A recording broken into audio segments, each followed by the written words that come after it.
When do you walk away from a relationship, from a person?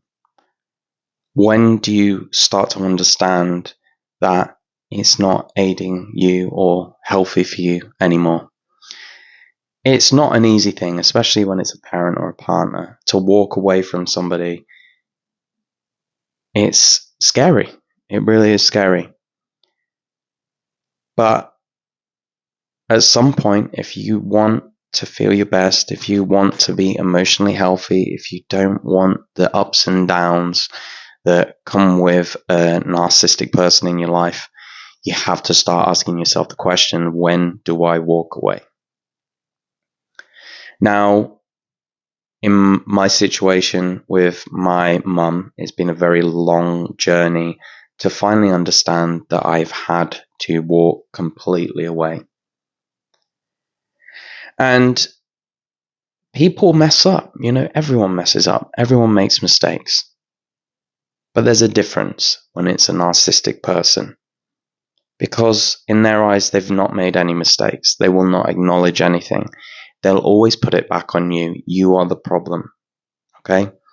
They would stab you in the back and you turn around to go, hey, why have you done that? They'd say, you've made me do it, or no, you're stabbing me. Like, that's the level of insanity some of these people have. So at what point do you say, I need to walk away? Now, if you can be a calm, rational person, which is hard when you've been hurt a lot by whoever it is in your life, if you can say, I want to have a chat, I want to speak about how I'm feeling, non-threatening, not saying anything negative.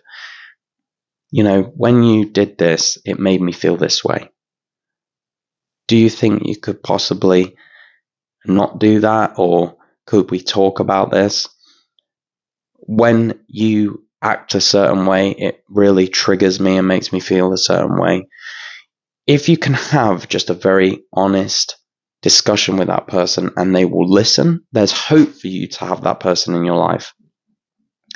However, there's a lot of people out there where they will go to a parent, they'll go to a partner and say, look, this feeling that I'm having inside when you do X, or you act this way, or it's every day that you do this thing and it's really grinding me down, I would like to talk about it. And they act with rage, like you're the problem, that how dare you insinuate they've done anything wrong? You need to go and get your head sorted. You need to go and get checked out. If every time you try to have a normal conversation and you are met with that, the chances are that you need to walk away. And there are so many people I've spoken to where they'll have a parent that will not listen to a word they say. Not once, not one little word. If one little word is raised, it's how dare you. And it really messes with their head. It messed with my head. I would say something so calm, so rational, so trying to be level-headed. And I'd be met with, oh, how dare you hurt me more than you already have. And it's like, you literally destroyed my life. You literally unraveling me. It's a miracle that I managed to escape you. And you're saying I've ruined your life. The level of insanity that people have in this world, and they poison everyone around them. They just are poison, right? They cannot even admit to one mistake in their life, not one. At some point, if you love and care for yourself, you have to walk away. And this is something I spoke about in my last video, but when you are uncertain about a situation, you're uncertain about how you've been treated by somebody, I just want you to imagine you have your own child and they're going through exactly what you've been through. What would you say? How do you feel? Do you have empathy where you didn't have it before? Do you have a lower tolerance for the bullshit than for yourself? We have to understand that we're in these relationships and we put up with these relationships for a long time because it is learned that this is okay. Maybe you grew up and your needs, your wants, your desires, anything like that was just, it had zero relevance for your entire life from your parents. You just did not matter. So as a child, you learn, I don't matter. And it's a process of reparenting, having compassion for yourself to finally understand, hang on a minute, I actually deserve peace.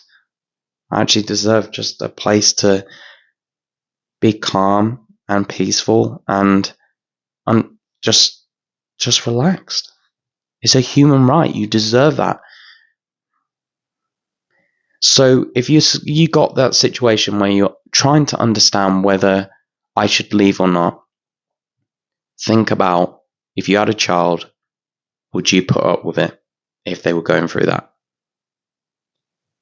Have those discussions with that person. If they will not listen to a single thing, you need to make any kind of plans, whether it's just praying for help to leave a toxic situation.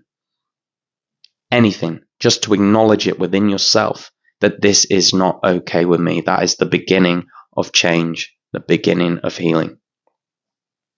Because there's many people out there where their health has been taken down. They have no ability to look after themselves properly. They're housebound, all these different various factors, and they're relying on a toxic parent. That's quite a common one. So in those situations, the first thing you've got to do is see the truth. Acknowledge the truth. Acknowledge what's going on that is not okay for you. Pray that things will change, that you'll be given an opportunity to leave.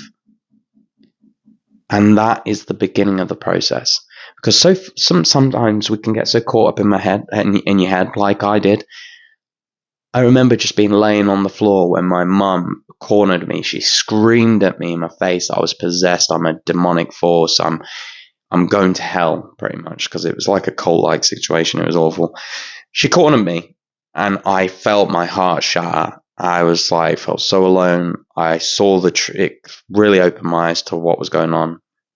She had to get this far in front of my face and scream at me before I realized what was happening to me. I got so used to being nothing. I was not important, nothing internally. I was nothing to her other than a piece of furniture that she owned because she gave birth to me. So, I'm a possession. It had to get to that point. And I remember lying on the floor, and I actually got drunk that night. I took a whole pack of 2 milligram diazepams, and I was just out of it. I was looking at the ceiling, just shattered, nothing to give. I didn't even have the energy to get up the stairs, and I was in this house this woman owned. She owned me. She paid for my food. And I was like, how on earth am I going to get out of this? This is not okay.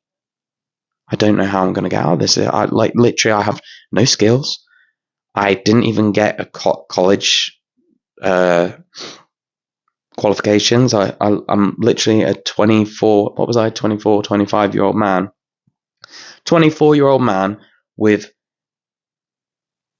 8 years of isolation, no skills, no health, no money of my own, living in this person's house. How am I going to escape? And, when you think about it, you get startled. You go, oh my God, I can't accept this truth. I can't accept that this is a reality. I don't know how I'm going to escape. I don't know what to do. And we can get paralyzed and we can accept bad behavior because we rely on these people. But I prayed. I said, look, I've got nothing. God, please just give me something to work with. Just give me something to work with, because this is not okay. I'm not going to escape this. I need a lifeline. I need to get out of here. And if you give me that opportunity, I'll do everything I can to look after myself and get out of here. And within 2 weeks, that happened for me. She had this wild idea. She was like, right, I'm leaving. I'm going to, long story, if you want to listen to that. I've put it in my course, but if you really wanted to know, I guess I could make a video about it. But it was like a cult-like situation, and she believed that CIA was after her, blah, blah, blah. It was mental. Not all insane, but mental at the same time, and insane. It's crazy. But she left. She got in a car and she got a friend, and they left for 1 year. She left, she went up the drive, and I was like, I don't know whether she's gone for a day, a week, a month, I don't know. But what, to me, my prayer's been answered, so I'm going to do everything. So I really looked after myself. And she, obviously, her direct debits were going out, and she had a card saved on a food website, so I managed to get food it gave me the optimum situation to heal, and it was the beginning of my journey, right? I pray. And at that time, I was a very agnostic person. I was listening to lots of Christopher Hitchens, Richard Dawkins, but I could not deny what had happened. But bit of a tangent there. Ultimately, we have to accept that truth, what's happening right now in front of us, what is happening to us, and know that it's not good for us, know where we would like to be, even if it's not a possibility right now, knowing that what this person is doing to us is not okay. This is the beginning. This is understanding what is happening. And that's the start. That's the start of the healing journey. Thanks for watching, guys. If you have any comments, suggestions, videos you'd like me to cover, put it in the description below, and I'll see you next video.